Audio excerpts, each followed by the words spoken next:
Hát itt vagyok, a reaktor közelében.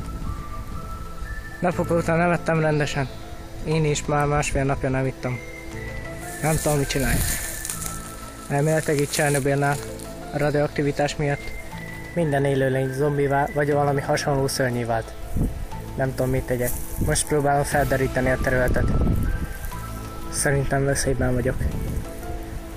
A haverjaim elhullottak pár nappal ezelőtt, mert belesétáltak egy anomáliába.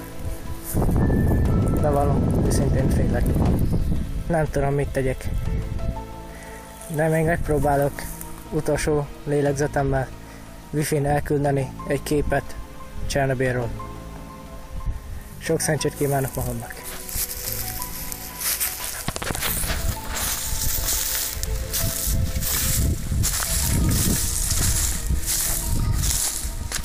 Emlékszetek rá? 1825-et írtunk. Február 29-én. Délután 23 óra 30 perckor felrobbant a Csernobyli 5-ös reaktor erőműve, mert pár barom úgy gondolta, hogy önállósítja magát.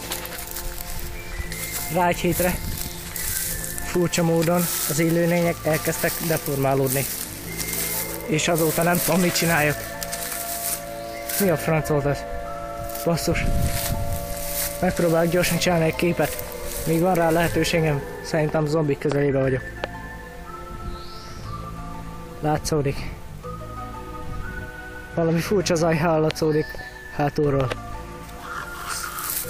Basszus! Basszus! Basszus! Honnan jön ez a zaj?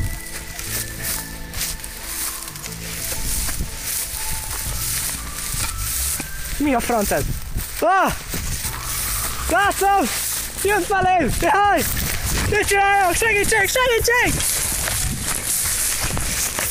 Segítség! Jaj, basszus! Itt van!